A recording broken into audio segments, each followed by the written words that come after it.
आपको parts of predicate sentence का topic चल रहा है और अभी 4 लेक्चर्स हो गए हैं सेंटेंस के, जिसमें पार्ट्स ऑफ सब्जेक्ट कंप्लीट हो गया है और पार्ट्स ऑफ सब्जेक्ट को पढ़कर हमने सब्जेक्ट पार्ट रीऑर्डर भी किया है। तो अब हम आते हैं पार्ट्स ऑफ प्रेडिकेट में। तो देखिए पार्ट्स ऑफ सेंटेंस चल रहा है, जिसमें अब हमें पार्ट्स ऑफ सेंटेंस का पार्ट है जो parts of predicate, parts of predicate start करना है। तो देखिए जो प्रेडिकेट है, ये प्रेडिकेट क्या है ये मैं वैसे बता चुकी हूँ उसमें फर्स्ट में पार्ट में। तो प्रेडिकेट क्या है? The part of sentence, the part of sentence which tells something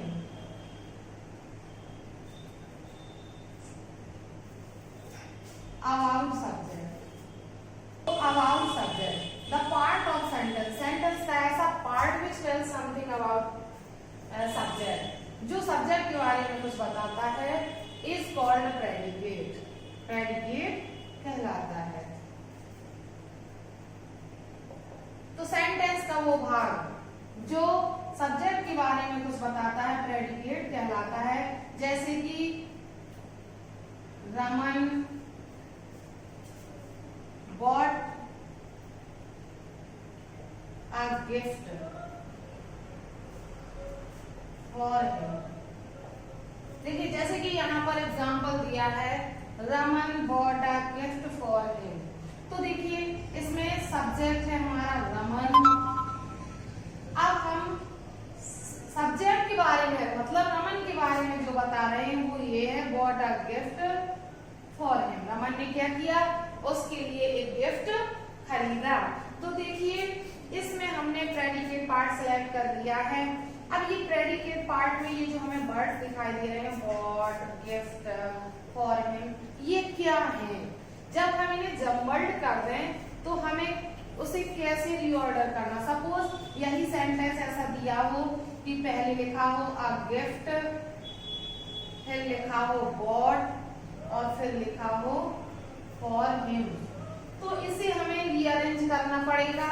तो जब हम इसे रीअरेंज करेंगे तो बॉट को सबसे पहले लाएंगे क्योंकि ये वर्ब है, फिर हम गिफ्ट को लाएंगे क्योंकि ये ऑब्जेक्ट है, और फिर हम फॉर हिम को लाएंगे, ये भी ऑब्जेक्ट है। तो देखिए इस तरह से हमें शब्द को पहचानना है कि सबसे पहले हम क्या लिखेंगे, वर्ब आएगी, फिर हमारा ऑब्जेक्ट आएगा। अब अगर ऑब्जेक्ट 2 होते हैं तो कौन सा ऑब्जेक्ट कहाँ लिखा जाता है, इस तरह से हम पहचान कर उसे रीअरेंज करेंगे।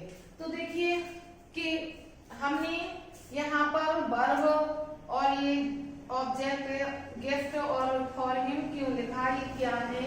तो देखिए इस सेंटेंस में आपने सब्जेक्ट के बाद जो ये प्रेडिकेट पार्ट है सिलेक्ट किया है। इस प्रेडिकेट पार्ट में ये 3 शब्द देखे हैं। ये जो हमारा बॉट है, जो ये वर्ब है, और ये अ गिफ्ट और फॉर हिम, ये पूरा पार्ट क्या है? ऑब्जेक्ट है। तो सिंपली हमने देखा कि वर्ब और ऑब्जेक्ट है और सेंटेंस और भी बड़ा हो सकता है। जैसे कि यहाँ पर लिख दें हम फ्रॉम मार्केट, फ्रॉम मार्केट, तो ये कंप्लीट सेंटेंस है। यहाँ पर जो फ्रॉम मार्केट है ये हमारा हो गया कॉम्प्लीमेंट। तो इन शब्दों से वर्ब, ऑब्जेक्ट और कॉम्प्लीमेंट से मिलकर बना है हमारा कौन सा पार्ट? Predicate part. तो हम कह सकते हैं कि पार्ट्स ऑफ प्रेडिकेट में हम कह सकते हैं कि प्रेडिकेट के निम्न या मेन 3 पार्ट होते हैं। देखिए verb first part, object second, और कॉम्प्लीमेंट ये आपका हो गया थर्ड पार्ट। तो ये 3 पार्ट होते हैं वर्ब, ऑब्जेक्ट, कॉम्प्लीमेंट। अब हम देखते हैं कि इसको पढ़ेंगे एक एक करके कि वर्ब में क्या क्या आता है, ऑब्जेक्ट में क्या आता है और कॉम्प्लीमेंट में क्या आता है। तो देखिए हम फर्स्ट हेडिंग लेते हैं वर्ब। वर्ब क्या है? तो वर्ब क्या है? Verb is an action word. Verb क्या है हमारा? ये एक्शन एक्शन वर्ड है जिससे हमें किसी कार्य के होने का पता चलता है। एग्जाम्पल में अगर हम कहें कि he is sleeping, वह सो रहा है, तो हमें किस काम के बारे में पता चल रहा है? Is sleeping. Sleeping action word है, तो इज स्लीपिंग हमारा क्या हो गया? वर्ब हो गया। ठीक है। अगर हम एग्जाम्पल कहें कि द बर्ड्स फ्लाई, पक्षी उड़ते हैं, तो इसमें भी हमारा द बर्ड्स तो सब्जेक्ट है, लेकिन जो हमारा जो फ्लाई है वो हमारा ऑब्जेक्ट है, वो सॉरी प्रेडिकेट है। अब ये हमारा प्रेडिकेट तो है, लेकिन प्रेडिकेट का कौन सा पार्ट है? फ्लाई से कार्य का पता चलता है, इसलिए ये फ्लाई क्या है? वर्ब है। तो सिंपली सबसे पहले प्रेडिकेट जब भी हम सिलेक्ट करते हैं तो वर्ब से ही सिलेक्ट किया जाता है, क्योंकि प्रेडिकेट का फर्स्ट पार्ट वर्ब होता है। तो इसमें इज स्लीपिंग, इसमें फ्लाई। तो देखिए वर्ब में आपका क्या क्या इंक्लूड होता है? वर्ब में आपका हेल्पिंग वर्ब भी आ जाती है, हेल्पिंग वर्ब और मेन वर्ब दोनों इंक्लूड होते हैं। ऑब्लिक करके भी कर सकते हैं, जैसे कि देखिए इस एग्जाम्पल में वर्ब है, ओनली वर्ब है, और इस एग्जाम्पल में हेल्पिंग वर्ब मेन वर्ब दोनों है, लेकिन हमने सेपरेटली डिफाइन नहीं करेंगे। इसको हम फ्लाई सिंगल वर्ब है तो इसे वर्ब कहेंगे, इसमें इस sleeping helping verb main verb दोनों है तो भी हम इसे वर्ब करेंगे। तो देखिए जब प्रेडिकेट में केवल सिंगल वर्ड होता है तो उसमें केवल वर्ब होती है। ठीक है, तो ये आपकी वर्ब है। अब अगर हम ऑब्जेक्ट पर चलते हैं, ऑब्जेक्ट, अगर हम इस सेंटेंस में वर्ब के बाद कोई एक वर्ड और जोड़ देते हैं तो वो वर्ब के बाद जो ऑब्जेक्ट और कॉम्प्लीमेंट दो पार्ट रह गए हमारे, ऑब्जेक्ट भी हो सकता है और कॉम्प्लीमेंट भी हो सकता है। तो देखिए ऑब्जेक्ट को कैसे पहचानेंगे? सपोज कि हमने एग्जांपल लिया कि ही felt tired, और दूसरा एग्जांपल लिया I gave him a watch। तो देखिए इन दोनों एग्जाम्पल्स में वर्ब तो हमारी फेल्ट है, लेकिन वर्ब के बाद जो ये वर्ड है वो इन दोनों में, ये जो वर्ड है वो क्या दोनों ऑब्जेक्ट हैं? क्योंकि हमारा फॉर्मूला ये बनता है इसका कि प्रेडिकेट का जो फॉर्मूला हमारा होता है, अभी जो मैंने नीचे लिखा था, पहले आती है वर्ब और वर्ब के बाद आता है ऑब्जेक्ट और ऑब्जेक्ट के बाद आता है कॉम्प्लीमेंट।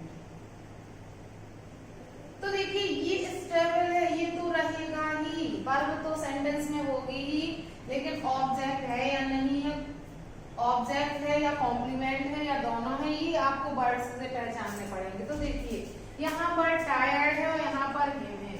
अब हम देखेंगे कि ये टायर्ड ऑब्जेक्ट है या हिम ऑब्जेक्ट है। इसको पढ़ने के लिए हमें ऑब्जेक्ट के बारे में पढ़ना पड़ेगा। तो देखिए ऑब्जेक्ट क्या है? वर्ब जिसके लिए की गई, जिस पर कोई कार्य किया गया है या जिसके लिए कोई कार्य किया गया है वो हमारा ऑब्जेक्ट होता है। और ऑब्जेक्ट टू टाइप्स होते हैं, डायरेक्ट ऑब्जेक्ट और इनडायरेक्ट ऑब्जेक्ट। डायरेक्ट ऑब्जेक्ट और इनडायरेक्ट ऑब्जेक्ट। देखिए डायरेक्ट ऑब्जेक्ट जो होते हैं वो नॉन लिविंग होते हैं और इनडायरेक्ट ऑब्जेक्ट होते हैं वो लिविंग। मतलब इसमें पर्सन आते हैं और इसमें थिंग्स आते हैं।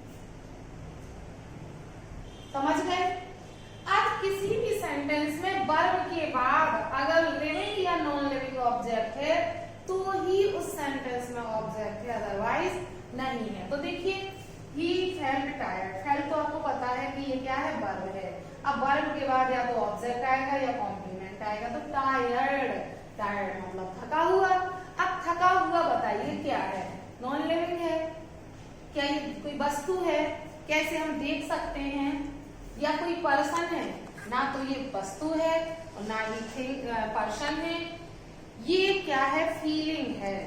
ये थकान महसूस कर रहे हैं, टायर्ड, ये एडजेक्टिव है, विशेषता है ई की, तो ना तो ये लिविंग है ना ही नॉन लिविंग।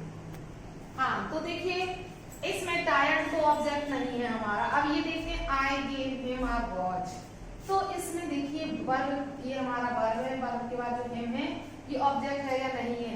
हिम उसे, उसे कौन है, कोई पर्सन है, उसने उसे वॉच दी तो किसी पर्सन को ही दी होगी, तो ये हमें पर, ये हमारा पर्सन शो कर रहा है, इसलिए ये क्या है, ऑब्जेक्ट है।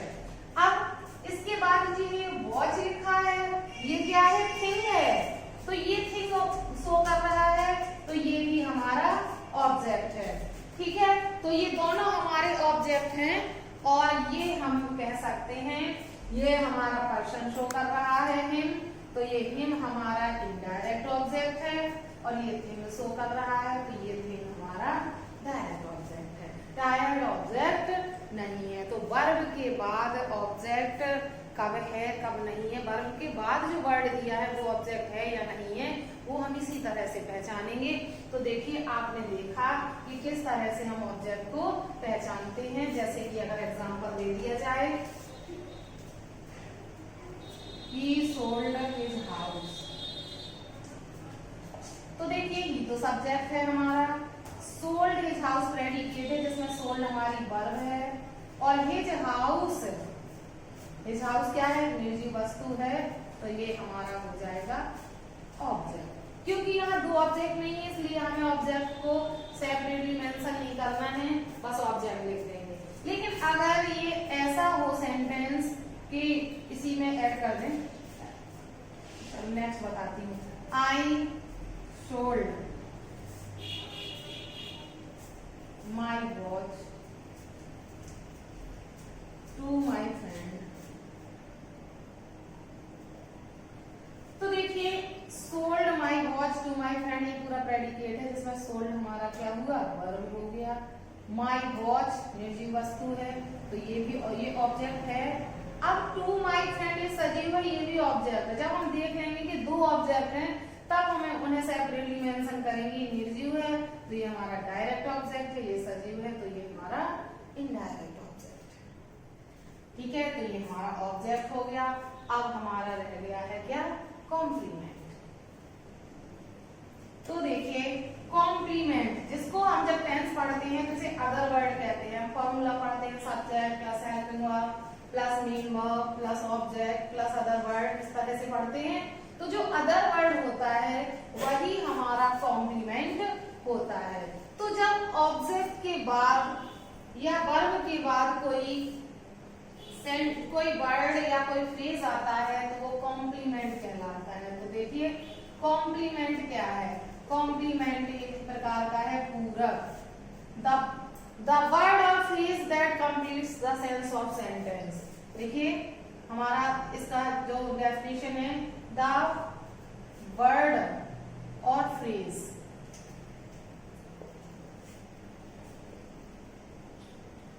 that complete the sense of sentence। Complement क्या है, पूरक है। पूरक होता है जो किसी वर्ड किसी चीज को पूरा करता है। तो ऐसा वर्ड या फ्रेज जो सेंटेंस के सेंस को कंप्लीट करता है कॉम्प्लीमेंट कहलाता है। तो देखिए जैसे अगर हम सेंटेंस को कहें कि ही सीम्स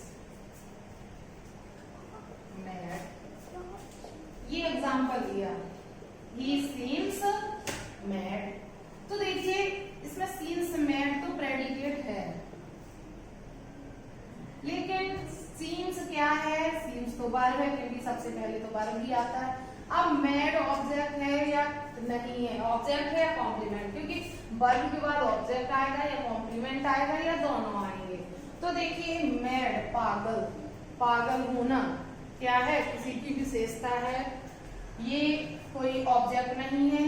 तो देखिए ये विशेषता बता रहा है। अगर इस मैड को हटा दें तो सीन से अर्थ पूरा नहीं होगा, तो ये मैड हमारा क्या हो गया, कॉम्प्लीमेंट। अब कॉम्प्लीमेंट भी थ्री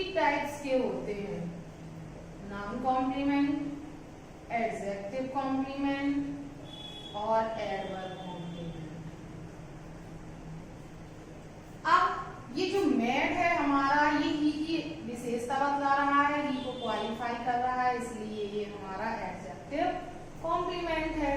अब सिंपल सी बात ये है कि जब कॉम्प्लीमेंट कोई नाउन है तो उसे हम नाउन कॉम्प्लीमेंट कहेंगे, एडजेक्टिव है तो एडजेक्टिव कॉम्प्लीमेंट कहेंगे। The teacher elected him monitor। इस सेंटेंस में देखिए elected him monitor ये पूरा प्रेडिकेट है। फर्स्ट वर्ड है elected, जो आपको पता है कि ये वर्ब ही है। अब him भी आया है, monitor भी आया है। देखिए यही हम कंफ्यूज होते हैं अक्सर। him तो लिविंग है, तो लिविंग है तो ये ऑब्जेक्ट है, ठीक है। अब मॉनिटर भी लिविंग है तो क्या ये भी ऑब्जेक्ट है?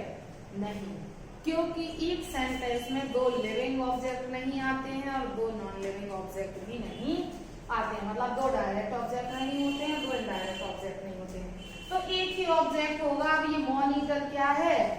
नाउन है, तो ये आपका ऑब्जेक्ट के बाद का जो वर्ड है, अगर ये लिविंग है, ये नॉन लिविंग होता तो दोनों ऑब्जेक्ट होते, लेकिन ये भी लिविंग है इसलिए ये कॉम्प्लीमेंट है, और क्योंकि ये नाउन है तो ये हमारा नाउन कॉम्प्लीमेंट है। तो ये नाउन कॉम्प्लीमेंट। इसी तरह से एडवर्ब कॉम्प्लीमेंट भी होता है, जैसे कि he is walking in the garden. तो देखिए इसमें इज वॉकिंग वर्ब है और इन द गार्डन ना तो ये सजीव है और ना ये निर्जीव है, तो ये ऑब्जेक्ट नहीं है बल्कि क्या है? सीधा कॉम्प्लीमेंट है। और ये कॉम्प्लीमेंट गार्डन एक प्लेस को शो कर रहा है, और प्लेस को 9 टाइप से, जैसे कि प्लेस, टाइम और मैनर, पर्पस, ये सब शो करते हैं। ये सभी एडवर्ब कॉम्प्लीमेंट होते हैं, तो ये आपका एडवर्ब कॉम्प्लीमेंट हो गया। तो ये है आपके प्रेडिकेट के पार्ट्स, कौन कौन से? वर्ब, ऑब्जेक्ट और कॉम्प्लीमेंट। प्रेडिकेट में सबसे पहले वर्ब होता है, उसके बाद फिर ऑब्जेक्ट है तो ऑब्जेक्ट आएगा, और ऑब्जेक्ट के बाद जो भी है वो कॉम्प्लीमेंट है।